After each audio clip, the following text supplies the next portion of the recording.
बिहार एक ऐसा राज्य जिसकी राजनीति की सबसे बड़ी पहचान है जाति। यहाँ अगर कोई कहे कि चुनाव जीतने के लिए जाति जरूरी नहीं है तो या तो वो झूठ बोल रहा है या फिर बिहार को जानता ही नहीं।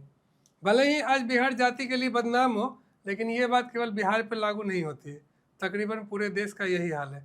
अब सोचिए, जब देश में विकास, रोजगार और शिक्षा की बातें होती है, तब देश में कोई भी नेता टिकट देने से पहले यही सोचता है कि क्षेत्र का जातीय समीकरण क्या है। यही हाल कमोबेश बिहार का भी है। यहाँ टिकट देने से पहले पार्टियां ये देखती है कि किस विधानसभा क्षेत्र में कौन सी जाति ज़्यादा है, किस जाति से मेरी पार्टी का उम्मीदवार है और किस जाति के वोटरों को साथ लाना है। ये कहानी सिर्फ आज की नहीं है, दशकों से यही कहानी दोहराई जाती रही है और बिहार में इस कहानी के सबसे बड़े किरदार है बिहार की जाति आधारित राजनीतिक पार्टियाँ। नमस्कार, मेरा नाम है सुमित और आप देख रहे हैं द हिंदी टॉप। आज हम बात करेंगे बिहार की जाति आधारित पार्टियों के बारे में। तो आइए इस कहानी की शुरुआत करते हैं बिहार की सबसे चर्चित जाति आधारित पार्टी से, लोक जनशक्ति पार्टी यानी एलजेपी से। रामविलास पासवान नाम तो आपने सुना ही होगा। दलितों के सबसे बड़े नेता, जिन्होंने खुद को पसमंदा समाज का नेता नहीं, पूरे दलित समाज का प्रतिनिधि माना। उनकी पार्टी एलजेपी की नींव पड़ी दलित वोट बैंक के आधार पर, खासकर पासवान यानी दुसाध जाति पर। 2023 की जाति का जनगणना के मुताबिक बिहार में इनकी आबादी करीब 5.3% है। ये संख्या कम जरूर है, लेकिन राजनीतिक असर बहुत बड़ा है। अब उनके बेटे चिराग पासवान उसी वोट बैंक को साध कर अपनी सियासी राह बना रहे हैं।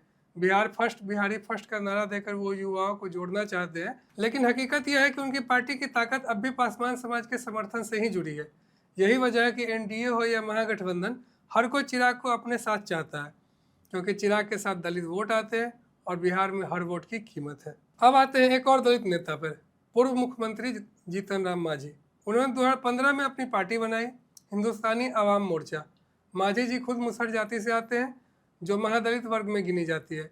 बिहार में महादलित की आबादी लगभग 14% है और मुसहर जाति अकेले 3% से ज़्यादा है।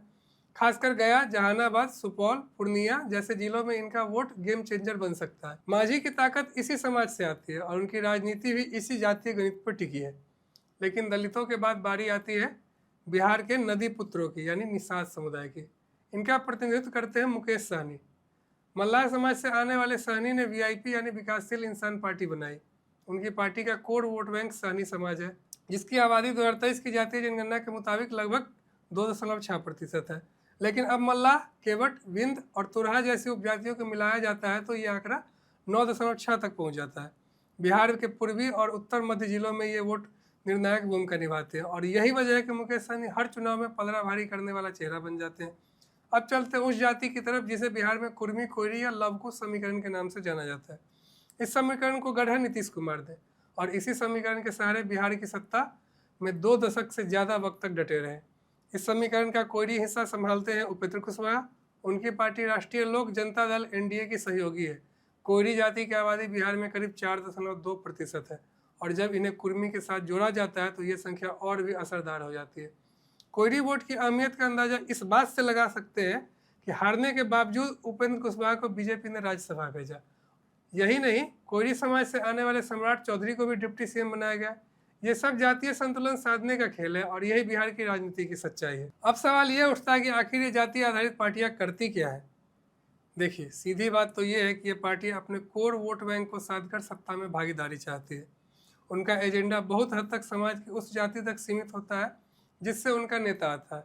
वो चाहते हैं कि उस जाति को शिक्षा, रोजगार, आरक्षण और सम्मान मिले। ये उनकी राजनीति की ताकत भी है और कमजोरी भी। अब जरा सोचिए, क्या इस जाति आधारित राजनीति से बिहार को कोई फायदा हुआ है? कई बार जरूर हुआ है। समाज के कमजोर वर्गों को राजनीति में जगह मिली। पासवान, मांझी, कुशवाहा जैसे नेता बन गए क्योंकि उन्होंने अपनी जाति को एकजुट किया। कई जातियों को पहली बार राजनीतिक पहचान मिली। लेकिन अब आइए नुकसान की बात करें। जाति आधारित राजनीति ने बिहार को टुकड़ों में बांट दिया।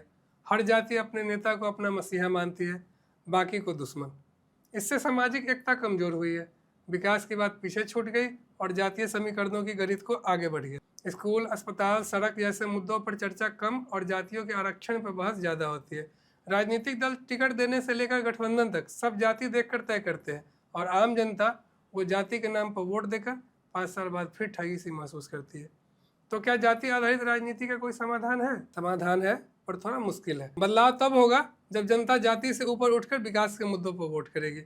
जब नेताओं को सिर्फ जाति नहीं काम के आधार पर समर्थन मिलेगा। और जब दलों को भी समझ आएगा कि वोट बैंक बनाना है तो स्कूल, अस्पताल, रोजगार के सहारे बनाओ, न कि जाति की दीवारें खड़ी करके।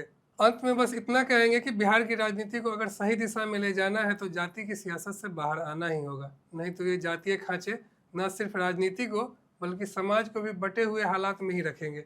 इस पर आपकी अपनी क्या राय है, अपने विचार हमें कमेंट करके ज़रूर बताइएगा। अभी के लिए बस इतना ही। ऐसे ही और दिलचस्प वीडियो के लिए आप हमारे चैनल द हिंदी टॉप को सब्सक्राइब कर लीजिए, साथ ही बेल आइकन दबाना न भूलिएगा। इसके अलावा आप हमें एक्स, इंस्टाग्राम और फेसबुक पर भी फॉलो कर सकते हैं।